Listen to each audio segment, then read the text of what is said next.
ఇగో ఈ అలహాబాద్ సంధిలో భాగంగా మనకి కొన్ని కండిషన్స్ని తీసుకురావడం జరిగిందండి. ఇగో ఇక్కడ కనిపిస్తున్న పేపర్ ఏంటంటే agreement of the treaty of Allahabad. ఏందండి? Agreement of the treaty of Allahabad. ఎందుకు చేశారు ఈ అలహాబాద్ సంధిని? బక్సార్ యుద్ధంలో మన రాజులు ఓడిపోయారు. ఈస్ట్ ఇండియా కంపెనీ తరపున ఈస్ట్ ఇండియా కంపెనీకి కొన్ని బెనిఫిట్స్ ఇవ్వాలి, అంతే కదా? రైట్. ఇక్కడ ఈస్ట్ ఇండియా కంపెనీ వాళ్ళు అలహాబాద్ సంధి చేసుకునేటప్పుడు వాళ్ళు అలహాబాద్ సంధిలో ఏం కోరుతారండి? మాకు కావాల్సిన బెనిఫిట్స్ అని ఏమేమి కావాలో ఆ కండిషన్స్ని మన రాజులకు వర్తింపజేస్తారు. అందులో ఏ కండిషన్స్ పెట్టాలనుకునేటప్పుడు వెంటనే ఏమైపోయింది అంటే ఈస్ట్ ఇండియా కంపెనీకి బ్రిటన్ గవర్నమెంట్ నుంచి ఒక లెటర్ వచ్చింది. ఆ లెటర్ ఏంటిది అంటే, మీరు భారతదేశంలో వ్యాపారానికి వెళ్ళారు, వ్యాపారం తర్వాత స్థానిక రాజులతోటి యుద్ధం చేస్తున్న సందర్భంలో ప్రతిసారి బ్రిటన్ గవర్నమెంట్ మీకు మిలిటరీని పంపించింది, సైన్యాన్ని సమకూర్చింది. అలా ఇప్పుడు బక్సార్ యుద్ధంలో కూడా మీరు గెలుపొందడానికి ఇంగ్లాండ్ ప్రభుత్వం మీకు సైన్యాన్ని సమకూర్చడం జరిగింది.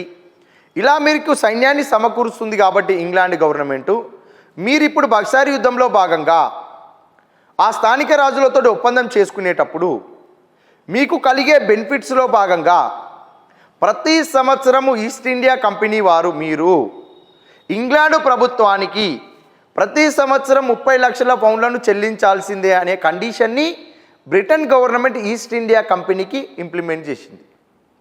అప్పుడు ఈస్ట్ ఇండియా కంపెనీ ఏం చేయాలి? ఈ అలహాబాద్ ట్రీటీలో భాగంగా వాళ్ళకి ఎవ్రీ ఇయర్ బ్రిటన్ గవర్నమెంట్కి చెల్లించాల్సిన 30 లక్షల పౌండ్లు వచ్చే విధంగా బెనిఫిట్స్ ఉండాలి. అందుకు గాను బ్రిటన్ గవర్నమెంట్ వెంటనే ఈస్ట్ ఇండియా కంపెనీ తరపున నాయకత్వం వహించడానికి రాబర్ట్ క్లైవ్ను పంపించింది. దేనికోసము? అగ్రిమెంట్ చేసుకోవడానికి, యుద్ధం కోసం కాదు. యుద్ధంలో భాగంగా ఈస్ట్ ఇండియా కంపెనీకి హెక్టార్ మన్రో నాయకత్వం వహించాడు. ఎప్పుడు? బక్సార్ యుద్ధంలో. యుద్ధం అయిపోయిన తరువాత సంధి చేసుకునే సందర్భంలో ఈస్ట్ ఇండియా కంపెనీ తరపున రాబర్ట్ క్లైవ్ను నాయకత్వం వహించాలని చెప్పి బ్రిటన్ గవర్నమెంట్ కండిషన్ ఇస్తే వెంటనే రాబర్ట్ క్లైవ్ రావడం జరిగింది. ఈ రాబర్ట్ క్లైవ్ని ఎందుకు పంపించారంటే ఇతను దూరదృష్టి కలిగిన వ్యక్తి. ఇతనికి స్థానిక రాజులు, మనదే భారతదేశంలో ఉన్న స్థానిక రాజుల యొక్క ఆలోచన నేపథ్యము, వాళ్ళ వ్యవహార శైలి, వాళ్ళు మాట్లాడే విధానము, వాళ్ళు ఎలా ఆలోచిస్తారు, వాళ్ళ స్టెప్స్ ఎలా ఉంటాయి, వాళ్ళు ఎలాంటి కండిషన్స్ పెడతారు, మనం ఏ కండిషన్ అడిగితే వాళ్ళు ఎలా రెస్పాండ్ అవుతారు అనే పూర్తి అవగాహన కలిగిన వ్యక్తి రాబర్ట్ క్లైవ్. అందుకే ఆ రాబర్ట్ క్లైవ్ని ఇక్కడ అలహాబాద్ సంధి కోసము ఈస్ట్ ఇండియా కంపెనీకి నాయకత్వం వహించమన్నారు. ఈ రాబర్ట్ క్లైవ్ ఇక్కడ ఎవరున్నారు? షా ఆలం II. ఎందుకంటే మనకి మొఘల్ సామ్రాజ్యంలో భాగంగానే ఈ అవధ్ బెంగాల్ ఉన్నారు కాబట్టి ఇతను మొఘల్ నవాబ్ అయిన షా ఆలం II, ఇక్కడ మీర్ కాసిం ఉన్నారు, బెంగాల్ నవాబు షాజుద్దౌలా, వీరు ముగ్గురు ఉన్నారు. ఇక్కడ రాబర్ట్ క్లైవ్ ఉన్నారు. ఈ రాబర్ట్ క్లైవ్కి ఏమైంది? అలహాబాద్ ట్రీటీలో భాగంగా పేపర్ సబ్మిట్ చేస్తున్నారు. ఆ పేపరే ఈ పేపరు. ఏందండి? ఆ పేపర్ ఈ పేపరు 1765లో భాగంగా మనకి ఇక్కడ ముఘల్ సుల్తాన్కి సంబంధించిన సింబలు, బెంగాల్కి సంబంధించిన సింబలు, అవధ్కి సంబంధించిన సింబలు ఇవ్వడం జరిగింది. ఇలా సింబల్స్ వేసి ఈ ముగ్గురు స్థానిక రాజులు మనకి ఈస్ట్ ఇండియా కంపెనీకి అగ్రిమెంట్ రాసిచ్చారు. ఈ అగ్రిమెంట్లో భాగంగా మనకి ఇక్కడ ఏమని రాశారు అంటే, మనకి ఫస్ట్ అంశం, ఇందులో ఫస్ట్ అంశం ఏంటిది అని అంటే, బెంగాల్, బీహార్, ఒరిస్సా రాష్ట్రాలలో ఈస్ట్ ఇండియా కంపెనీకి దివానీ హక్కులను కల్పిస్తున్నాము. రాబర్ట్ క్లైవ్ అడిగాడు ఏమని? బెంగాల్, బీహార్, ఒరిస్సాలోని భూములపైన శిస్తు వసూలు చేసే హక్కులు ఈస్ట్ ఇండియా కంపెనీకి మీరు ఇవ్వాల్సిందే అని అడిగితే తప్పకుండా ఇస్తామని మన వాళ్ళు కండిషన్లో భాగంగా యాక్సెప్ట్ చేశారు. బెంగాల్, బీహార్, ఒరిస్సా ప్రాంతాలలో దివానీ హక్కులు కల్పించారు. ఎవరికి? ఈస్ట్ ఇండియా కంపెనీ వాళ్ళకి. దివానీ హక్కులు అంటే ఏంటిదండి? శిస్తు వసూలు చేసే హక్కులు ఇవ్వడం జరిగింది. ఒకసారి ఇక్కడ అబ్జర్వ్ చేస్తే మీరందరూ చరిత్రలో కూడా ఈ అంశాన్ని చదువుకునే ఉంటారు. ఆ అంశం ఏంటిది అని అంటే, మనకి ఇక్కడ ఇప్పుడు 1765లో భాగంగా అలహాబాద్ ట్రీటీ ఎప్పుడైతే అయిందో దివానీ సిస్టమ్ ఎవరికి వెళ్ళిపోయింది? మనకి ఈస్ట్ ఇండియా కంపెనీ వాళ్ళకి వెళ్ళిపోయింది. అదేవిధంగా మనకి మరి పరిపాలనలో భాగంగా నిజామత్ అనే ఒక అంశం ఉంటుందండి. నిజామత్ అంటే శాంతి భద్రతలు. ఏంటిది? శాంతి భద్రతలు. ఈ శాంతి భద్రతలు ఎవరికి ఉంటాయి? మన రాజులకు ఉంటుంది. ట్యాక్స్ కలెక్ట్ చేసుకోవడం ఎవరు కలెక్ట్ చేసుకుంటారు? East India company. సాధారణంగా ప్రభుత్వాలు నడవాలి అంటే ప్రభుత్వానికి రెవెన్యూ రావాలి, ప్రభుత్వము ఖర్చు చేయాలి. వచ్చే రాబడిని బట్టి ఖర్చు చేస్తుంది. ఇక్కడ వచ్చే రాబడిని ఎవరు తీసుకుంటున్నారు? East India company. మరి ఇక్కడ శాంతి భద్రతలు ఎలా నిర్వహించాలి? సాధ్యమవుతుందా? సాధ్యం కాదు. కాబట్టి ఇలాంటి ఈ ద్వంద్వ పాలన సరిగ్గా ఉండదు అని చెప్పి 1770కి వచ్చేసరికి ఈ ద్వంద్వ పాలన వద్దు అనే సిస్టాన్ని తీసుకొచ్చారు. 1772లో మొత్తంగా బ్రిటిష్ వాళ్ళే ఈ శాంతి భద్రతలు, ట్యాక్స్ కలెక్ట్ చేసే సిస్టాన్ని మొత్తం వాళ్ళే నిర్వర్తించడం స్టార్ట్ చేశారు. అంటే వీళ్ళ చేతులు ఇప్పుడు ఏమైపోయింది? బెంగాల్, బీహార్, ఒరిస్సా ఈ 3 ప్రాంతాలు వాళ్ళ చేతిలో ఉన్నాయి. వాళ్ళే పరిపాలన చేయడం స్టార్ట్ చేశారు.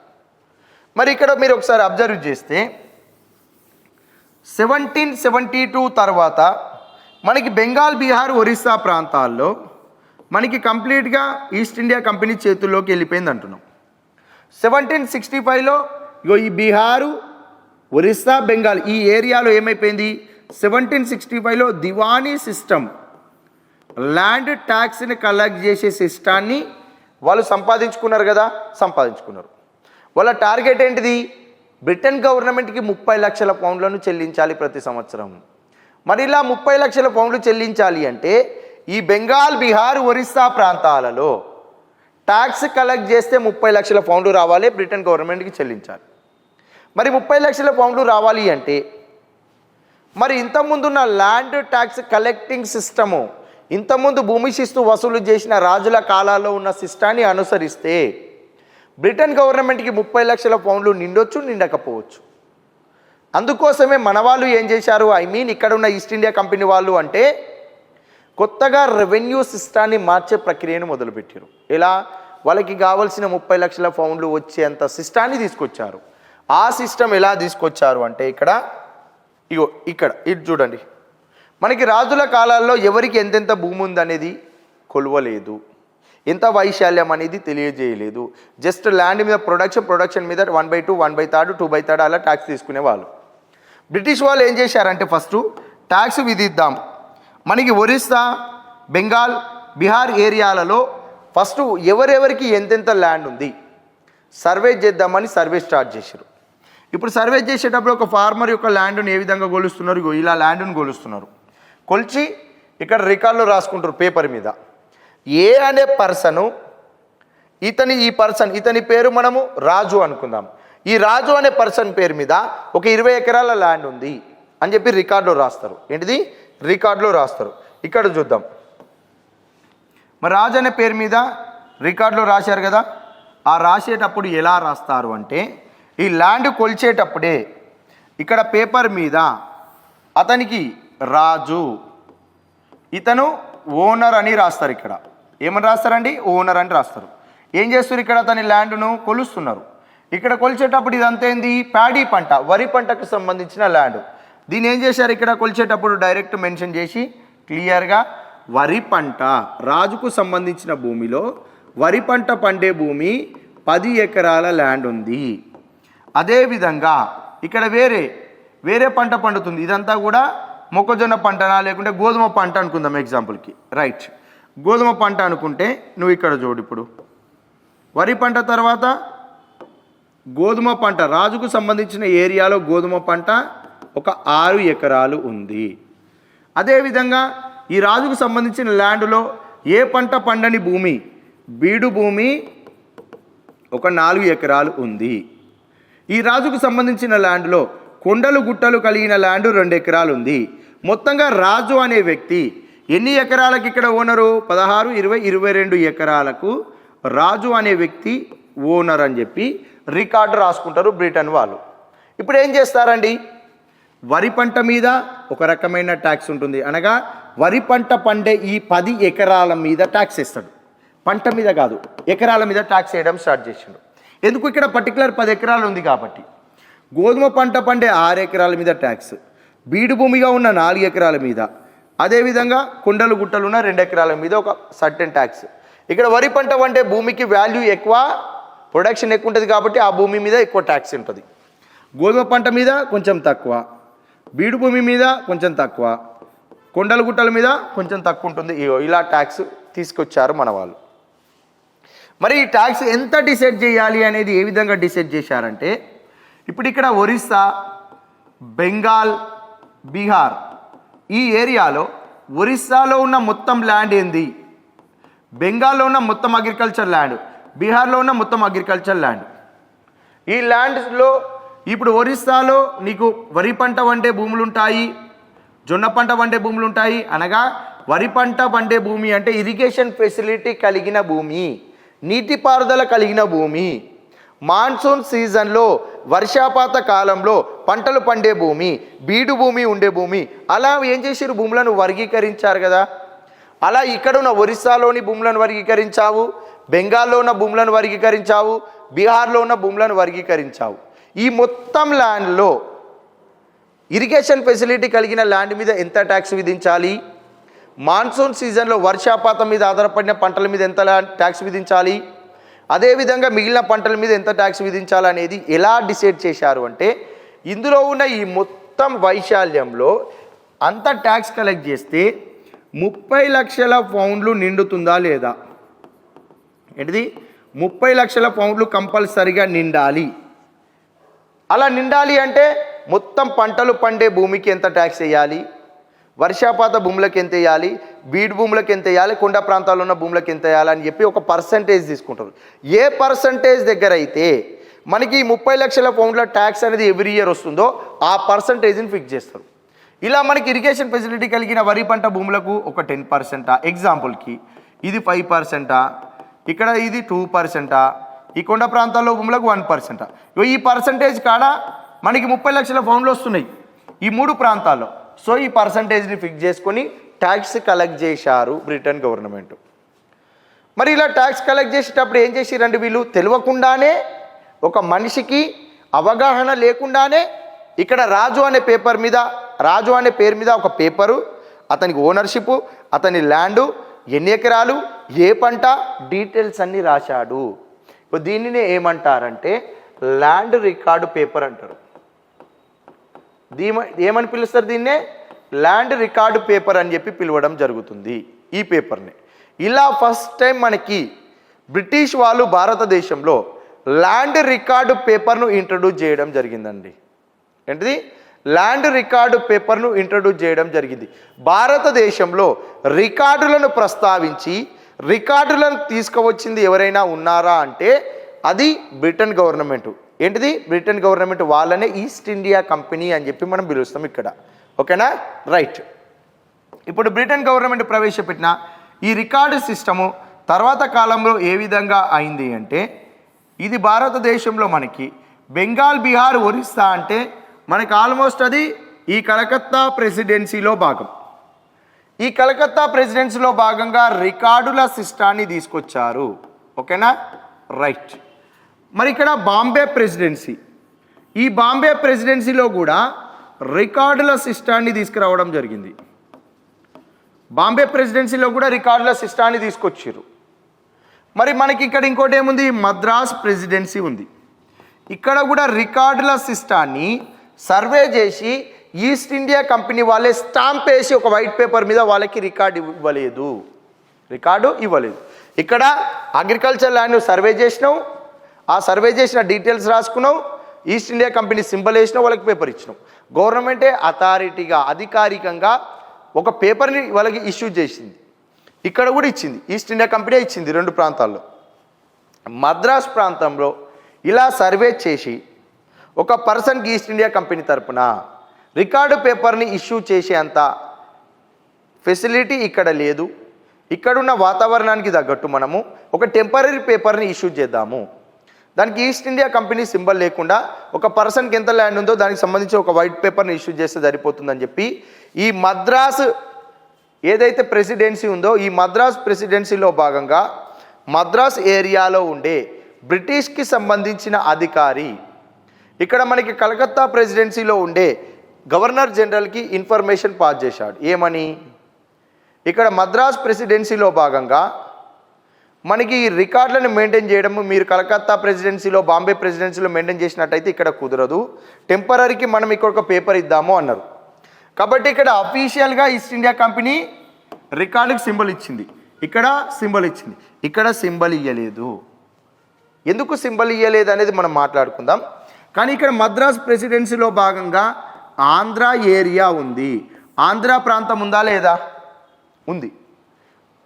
ఇగో ఈ ఆంధ్ర ఏరియాలో మనకి బ్రిటిష్ వాళ్ళు ఇచ్చిన టెంపరీ రికార్డు పేపర్ని ఏమని పిలవాలి అంటే అడంగల్ రికార్డు అని చెప్పి పిలవాలి. ఏంటిదండి? అడంగల్ రికార్డు అని చెప్పి పిలవాలి. మనం ఏమని? అడంగల్ రికార్డు పేపర్ అని చెప్పి పిలవడం జరుగుతుంది. మరి ఇక్కడ ఒకసారి మనం అబ్జర్వ్ చేద్దాము. రికార్డులు రికార్డులు రికార్డులు అంతేనా? రైట్. మరి ఓన్లీ రికార్డుల గురించే మాట్లాడుతున్నామండి. మళ్ళీ ఈ సిస్టమ్ మళ్ళీ మనకి గుర్తు చేసుకుంటాం. ఎందుకంటే వ్యవస్థ ఫ్యూడల్ సిస్టమ్ ఎలా వచ్చింది అంటే దానికి కూడా వేరు లాంటిదే ఈ రికార్డు సిస్టమ్. ఇప్పుడు రికార్డు గురించే ఈ క్లాస్లో మాట్లాడుతున్నాం కాబట్టి రికార్డుల పరిణామ క్రమం మాత్రమే చూద్దాం. నువ్వు అబ్జర్వ్ చేయి. ఇక్కడ Bombay presidency, Calcutta presidency, Madras presidency. ఇందులో నీకు ఇక్కడ ఇగో ఈ హైదరాబాద్ సంస్థానం ఇక్కడ ఉందండి. మహారాష్ట్ర కొద్దిగా బాంబే ప్రెసిడెన్సీలో ఉంది, కొద్ది ప్రాంతము నిజాం ఏరియాలో ఉంది, హైదరాబాద్ సంస్థానంలో ఉంది. ఓకే, కర్ణాటక ఉంది, తెలంగాణ ఉంది. ఇక్కడ ఉన్న ఈ రికార్డు సిస్టము ఇక్కడ మన హైదరాబాద్ సంస్థానానికి రాలే, టెంపరీ రికార్డులు. ఇక్కడ ఉన్న ఈస్ట్ ఇండియా కంపెనీ రికార్డులు హైదరాబాద్ సంస్థానానికి రాలే. కలకత్తా ప్రెసిడెన్సీ హైదరాబాద్ సంస్థానానికి రాలే కదా, రాలే. మరి హైదరాబాదులో అనగా హైదరాబాద్ సంస్థానంలో నిజాం పరిపాలన కాలంలో రికార్డుల సిస్టమ్ ఎప్పుడు మొదలైంది అనేది ఇక్కడ మనకి పాయింట్. అది మనము నేర్చుకోవాలి. ఇప్పుడు దేశవ్యాప్తంగా ఫస్ట్ టైం ఇంట్రడ్యూస్ చేసింది బ్రిటిష్ వాళ్ళు. మరి మన హైదరాబాద్ సంస్థానంలో రికార్డు సిస్టమ్ ఎప్పుడు మొదలు పెట్టారు అనేది ఇక్కడ మనము నేర్చుకోవాలి. ఓకేనా? రైట్. ఇప్పుడు మన హైదరాబాద్ ఏరియా వరకే చూద్దామండి. ఈ హైదరాబాద్ ఏరియా వరకే రికార్డుల గురించి చూద్దాం. ఇదంతా కూడా హైదరాబాద్ సంస్థానం.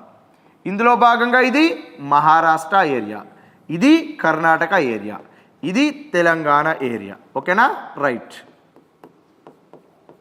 ఇది కర్ణాటక, మహారాష్ట్ర, తెలంగాణ.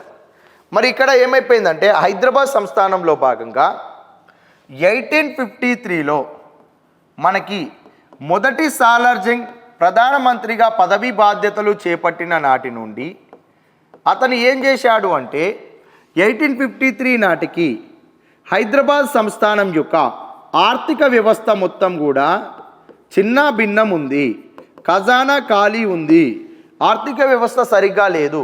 ఎప్పుడైనా మనము ఇప్పుడు ఎకానమీ, ఇండియన్ ఎకానమీలో భాగంగా 1990కి వచ్చేసరికి భారతదేశం యొక్క విదేశీ మారక నిల్వల కొరత ఏర్పడింది, ఎకనామిక్ క్రైసిస్ ఉంది, గవర్నమెంట్ ఇండస్ట్రీస్ అన్నీ కూడా కాయలా పడిపోయినాయి, సిక్ ఇండస్ట్రీస్ అయినాయి. మనం వెంటనే మార్పుల కోసం ముందుకెళ్ళాము. ఎల్పిజి రిఫార్మ్స్కి ముందుకు వచ్చినాం. Liberalisation, privatisation, globalisation. అక్కడ ఎకనామిక్ రిఫార్మ్స్ స్టార్ట్ అయిపోయింది. ఎందుకు? మన దగ్గర క్రైసిస్ ఉంది కాబట్టే ఆ క్రైసిస్ నుంచి బయటపడాలంటే కొన్ని రకాల మార్పులు చేయాలనుకున్నాం. మరి ఇక్కడ కూడా 1853 మొదటి సాలార్జంగ్ వచ్చే నాటికి హైదరాబాద్ పరిస్థితి ఎలా ఉంది అంటే ఖజానా తక్కువ, ఖర్చు ఎక్కువ, అప్పుల పరిస్థితి ఉంది ఎక్కువ. వెంటనే మొదటి సాలార్జంగ్ ఏం చేశాడంటే పరిపాలన వ్యవస్థలో అన్ని రకాల సంస్కరణలు తీసుకొచ్చాడు. అందులో మనం ఒకటే మాట్లాడుకోవాలి. ఏంటిది? రెవెన్యూ సంస్కరణల గురించి మాత్రమే మాట్లాడుకోవాలి. ఏంటిది? రెవెన్యూ సంస్కరణల గురించి మాత్రమే నువ్వు ఇక్కడ చూడు. మిగిలిన వాటి అన్నీ కూడా నువ్వు తెలంగాణ హిస్టరీలో భాగంగా చదువుకుంటావు. మరి రెవెన్యూ సంస్కరణలో భాగంగా మొదటి సాలార్జంగ్ తీసుకొచ్చిన అంశం ఏంటిది అంటే 1875 సర్వే సెటిల్మెంట్ యాక్ట్. ఏంటిదండి? 1875 సర్వే సెటిల్మెంట్ యాక్ట్ను తీసుకురావడం జరిగింది. ఓకేనా? రైట్. ఈ 1875 సర్వే సెటిల్మెంట్ యాక్ట్ను ఎప్పుడు తీసుకొచ్చారు?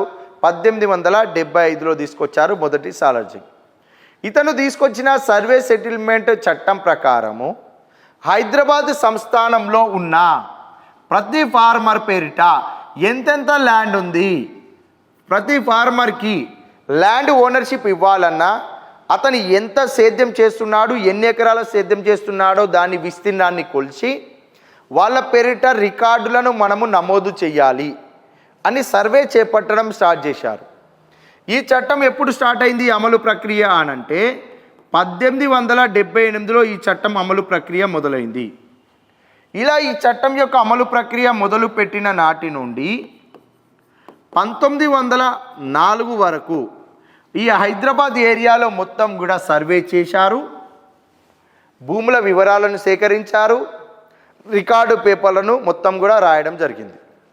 కానీ ఎక్కడే కూడా మనకి హైదరాబాద్ సంస్థానంలో ఒక రైతు పేరిట ఎంత భూమి ఉంది అనేది పేపర్లో రాశావు, కానీ ఆ రికార్డుకు ఎలాంటి టైటిల్ ఇవ్వలేదు, ఆ రికార్డుకి ఎలాంటి పేరుని తీసుకురాలేదు, జస్ట్ రికార్డ్ అని మాత్రమే అన్నారు. మరి ఇక్కడ మనకి ఇంకొక సిస్టమ్ కూడా ఉండేదండి. బ్రిటిష్ వాళ్ళు రికార్డులు రాయడం స్టార్ట్ చేసిరు. మరి ఒకసారి రికార్డ్స్ రాసి వదిలిపెట్టారంటే వదిలిపెట్టలేదు.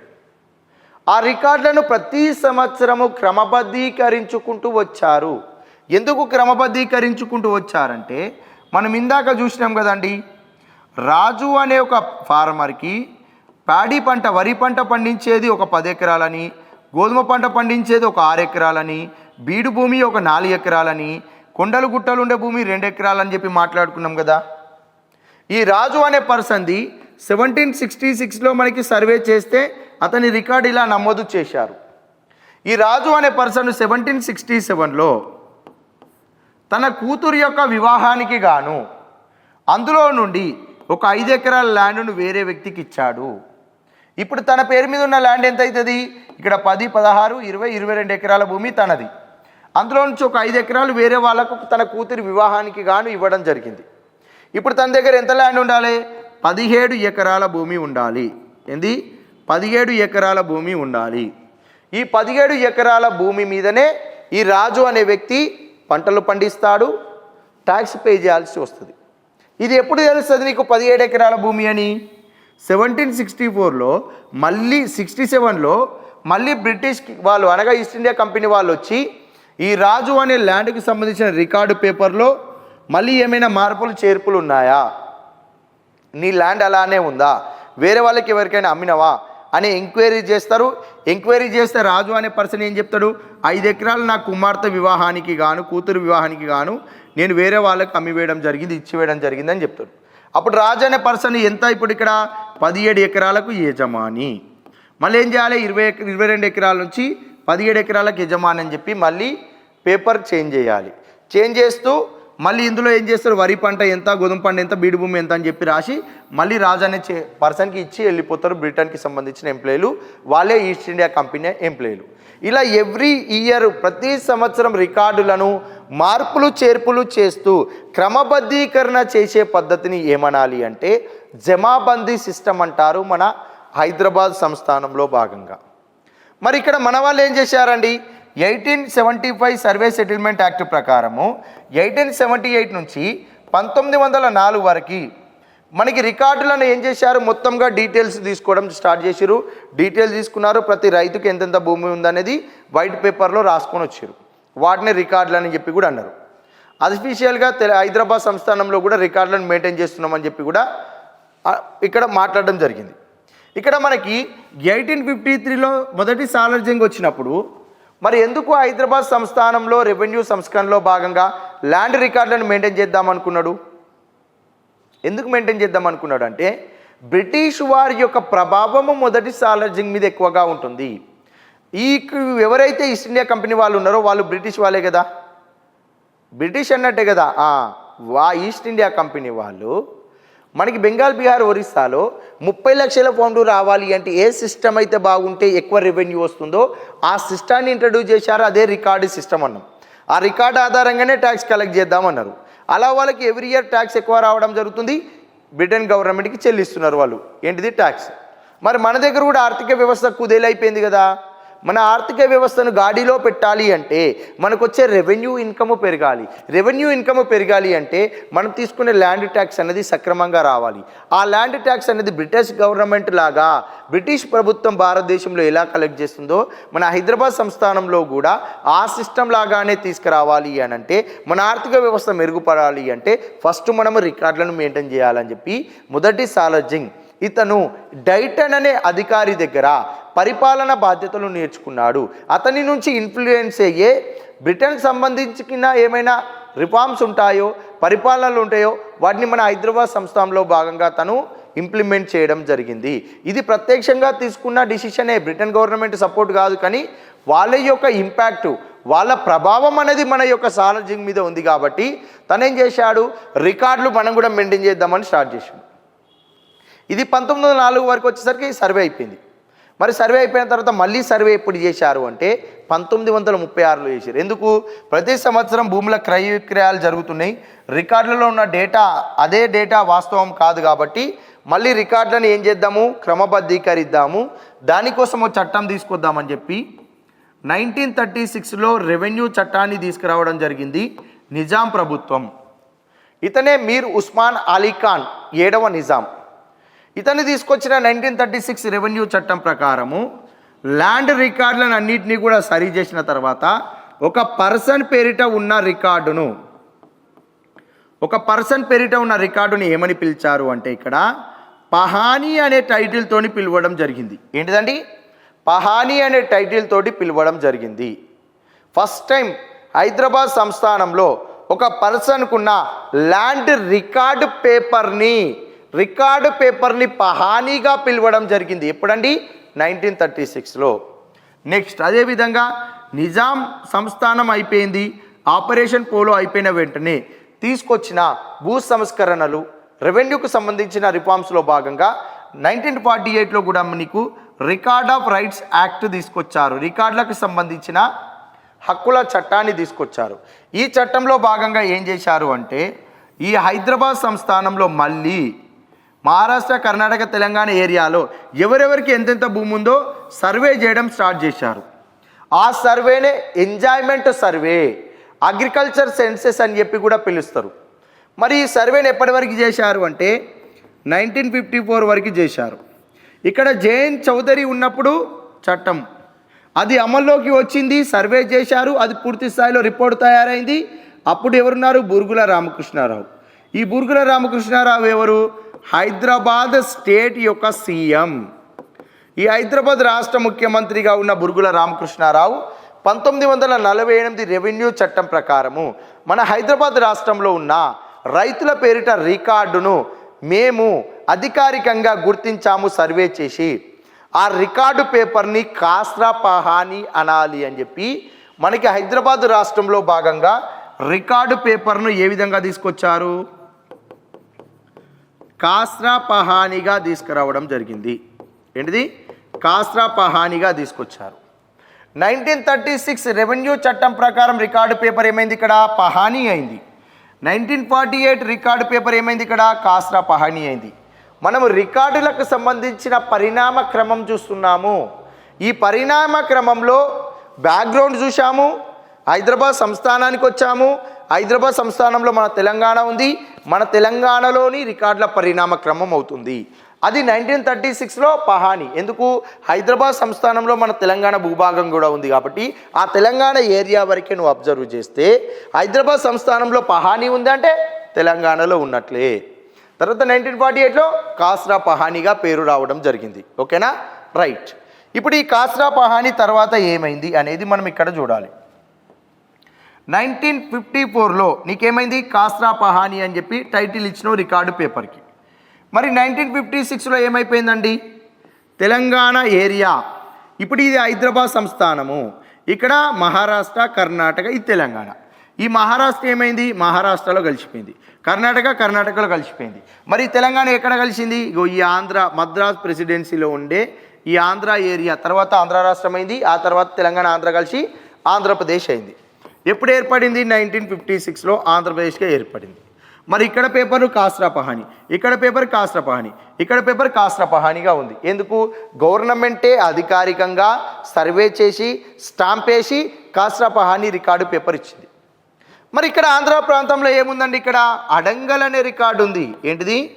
అడంగల్ అనే రికార్డు ఉండడం జరిగింది ఆంధ్ర ప్రాంతంలో. మరి ఈ అడంగల్ అనే రికార్డు టెంపరీ, బ్రిటన్ వాళ్ళు ఏమిచ్చారు? ఈస్ట్ ఇండియా కంపెనీ వాళ్ళు టెంపరీగా రికార్డు పేపర్ ఇచ్చారు ట్యాక్స్ కలెక్ట్ చేయడానికి. ఇక్కడ అఫీషియల్గా ఇవ్వడం జరిగింది మన ప్రాంతంలో. మరి 1956లో ఆంధ్రప్రదేశ్ రాష్ట్రంగా ఏర్పడిన తర్వాత ఈ ఆంధ్రప్రదేశ్ రాష్ట్రంలోని తెలంగాణకు ఒక రకమైన రికార్డులు, ఆంధ్ర ప్రాంతానికి ఒక రకమైన రికార్డులు ఉన్నాయి. ఇలా తెలంగాణ ప్రాంతంలో ఉన్న రికార్డు పేపర్కేమో దానికి వాల్యూ ఉంది, ఆంధ్ర ప్రాంతంలో రికార్డు పేపర్కి వాల్యూ లేదు. ఈ వాల్యూ ఉంది లేదు అనేది ఎక్కడ తెలుస్తుంది అంటే, నువ్వు ఎప్పుడైనా బ్యాంకుకి వెళ్తే ఆ బ్యాంకులో భాగంగా నీ పేపర్స్ను తాకట్టు పెట్టి లోన్ ఇవ్వు అంటే ఆ బ్యాంకుకు చట్టబద్ధత ఉందా, పేపర్ని గవర్నమెంట్ ఇష్యూ చేసిందా లేదా చూస్తారు. ఇక్కడ మనకి ఇచ్చిన కాస్రా పహాని గవర్నమెంట్ ఇచ్చింది కాబట్టి దానికి పేపర్కి తగ్గట్టు షూరిటీ పెట్టుకొని డబ్బులు ఇచ్చేవారు. మరి అడంగల్ రికార్డు టెంపరీ, ఆ రికార్డును పెట్టుకొని బ్యాంకులో లోన్లు ఇచ్చేవాళ్ళు కాదు. దీనివల్ల ఏమవుతుంది? ఈ ప్రాంతంలో ఉన్న వ్యవసాయదారులకు లాస్ అవుతుంది. కాబట్టి ఈ రెండు ప్రాంతాలకు కలిపి ఒకటే రికార్డు సిస్టమ్ ఉండాలని చెప్పి 1971లో Pattadar passbook title deed act తీసుకొచ్చారండి. ఏంటిది? Pattadar passbook title deed act తీసుకురావడం జరిగింది 1971లో. ఈ చట్టం ప్రకారం ఏంటిది? దీనినే 1971 రికార్డ్ ఆఫ్ రైట్స్ యాక్ట్ అని చెప్పి కూడా పిలుస్తారు. ఈ చట్టం ప్రకారము మనకి ఇక్కడ రికార్డులను ఏ విధంగా తీసుకొచ్చారు అంటే, మనకి ఇప్పుడు 1936 ప్రకారం ఏమన్నాము? మర్చిపోకూడదు ఇవన్నీ కూడా. మనకి క్వశ్చన్ వస్తుందండి. ఇవి పహాని అన్నం. ఏంటిది? పహాని అన్నం 1936 చట్టం ప్రకారం. మరి 1948 చట్టం ప్రకారము కాస్రా పహాని అని చెప్పి పిలవడం జరిగింది. ఓకేనా? రైట్. ఇప్పుడు 1971 ఎప్పుడు పిలిచినావు? ఇక్కడ కాస్రా పహాని 1954లో రిలీజ్ చేసిరు కాబట్టి 54 నుంచి పిలిచినావు. అంటే ఈ చట్టమే కదా. ఈ చట్టం 1971కి వచ్చేసరికి మనకి ఇక్కడ రికార్డు పేపర్ ఏంది? కాస్రా పహానిగా వెలుగులో ఉంది. 1971 పట్టాదార్ పాస్బుక్ టైటిల్ డీడ్ ప్రకారము ఏం చేశారంటే ఒక మార్పు చేశారు. ఇక్కడ పహాని రికార్డు పేపర్లో ఏ అనే పర్సన్ ఓనర్, అతని ల్యాండ్కి సంబంధించిన డీటెయిల్స్ ఉంటాయి. కాస్రా పహాని ఇక్కడ కూడా ఏముంటుంది? బి అనే పర్సన్ ఓనరు, డీటెయిల్స్ ఉంటాయి. ఓకేనా? రైట్. డీటెయిల్స్ ఉంటాయి, అంతకుమించి ఏముంటుందా? అంతే. అందులోనే ఓనర్కి సంబంధించిన డీటెయిల్స్, రికార్డు, ఓనర్షిప్ రికార్డ్స్ రెండు కలిపి ఉంటాయి ఒకటే పేపర్లో. ఇక్కడ ఏం చేశారు? పట్టాదార్ పాస్బుక్ టైటిల్ డీడ్ ప్రకారము ఈ ఓనర్షిప్కి సంబంధించిన డీటెయిల్స్ కలిపి ఒక పాస్బుక్, రికార్డుకి సంబంధించి ఒక పాస్బుక్. ఇది యాజమాన్యపు హక్కు కలిగిన పాస్ పుస్తకం ఒకటి. ఏంటిది? యాజమాన్యపు హక్కు కలిగిన పాస్బుక్ ఒకటి. ఇక్కడ రికార్డులకు సంబంధించిన 1B రిజిస్టర్ ఉంది. రికార్డుకి సంబంధించిన పాస్బుక్ సపరేటు, యాజమాన్య హక్కు కలిగిన పాస్బుక్ సపరేట్. ఇలా రెండు పాస్బుక్లను జారీ చేశారు ఈ 1971 pattadar passbook title deed act. దీన్నే రికార్డ్ ఆఫ్ రైట్స్ యాక్ట్ అంటారు. ఇప్పుడు ఏమైపోయిందండి? కాస్రా పహాని కాస్త ఇక్కడ ఏమైంది? పాస్బుక్ అయింది. ఈ పాస్బుక్కి నేమ్ ఏమి ఇచ్చినావు? 1B రిజిస్టర్ అని ఇవ్వడం జరిగింది. ఇప్పుడు ఏమైపోయింది? రికార్డుల పరిణామ క్రమంలో 1936లో పహాని అన్నావు, 1936 పహాని అన్నావు, 1948 యాక్ట్ ప్రకారము కాస్రా పహాని వచ్చింది. ఇది 1971లో ఏమైపోయింది? ఇక్కడ 1B రిజిస్టర్ అయింది. మరి 1971 తర్వాత రికార్డుకి సంబంధించిన పేపరు అనగా రికార్డుకి సంబంధించిన ఈ పాస్బుక్ తర్వాత ఎలా మారింది అనేది మనం ఇక్కడ క్లియర్గా చూడాలి.